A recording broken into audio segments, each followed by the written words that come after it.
But a number of people ask me, how do I set up the Wadkin RM to plane and be set up perfectly when I'm restoring it?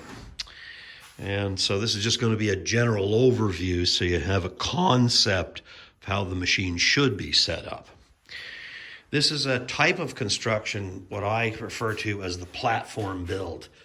So you'll notice there's a seam on everything here, and the main base casting is just milled level. It's a part of a technique that Wadkin actually developed. It was called the 4-square method, and these fixtures were placed in jigs and could go to scrapers and other machines in the shop. So understand that the base is what I call ground zero, and everything should be referenced off of that. And I'll show you how to go through the whole machine that way. Now, once you understand it's a platform build, you'll see that the bearing blocks are separated. This casting is separated on that plane. You'll also notice that there's what's called a key. So they would, once it was completely set, they'd drill it, and this would lock that plate into any of those positions. You can see that the tables just make up that distance, and they can slide on that reference plate. So the first thing you want to do is make sure that when you're setting the bearings is measure off of that base and set the head. In other words, I checked with dial indicators and I put shim stock in here. We're only talking 2 to 3 thou.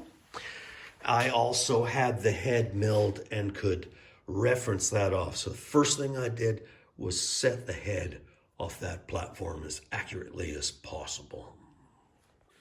Okay, so the machine is a jointer and a planer.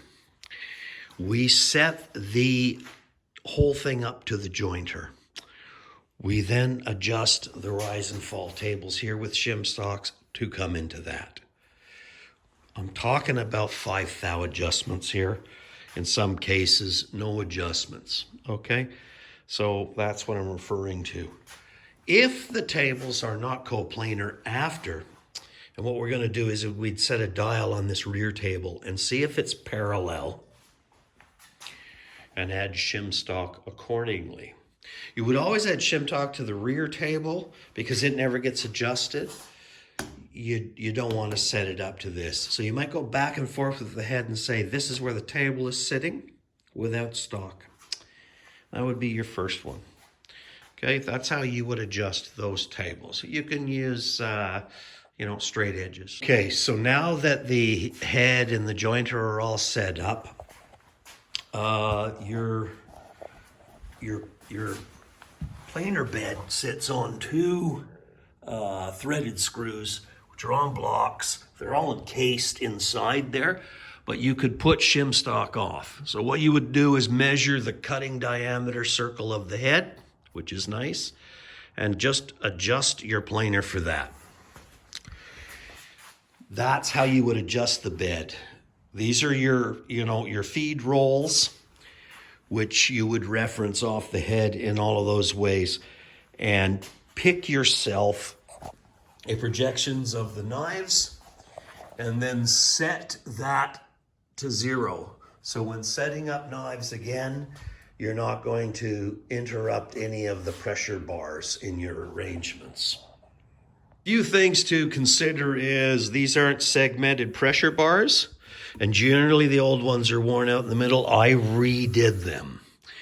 I skinned the feed rollers as well so that their accuracy between the beds was within 2,000. They were out 20,000 in the middle, and because they're not segmented, you want them to be fairly accurate.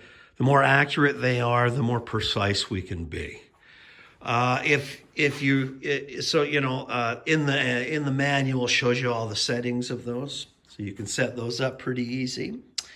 And if it's sticky on the outfeed, just raise your outfeed pressure bar and roll up the feed rolls, and that usually takes care of that. But this will precisely plane with no snipe if that's all done.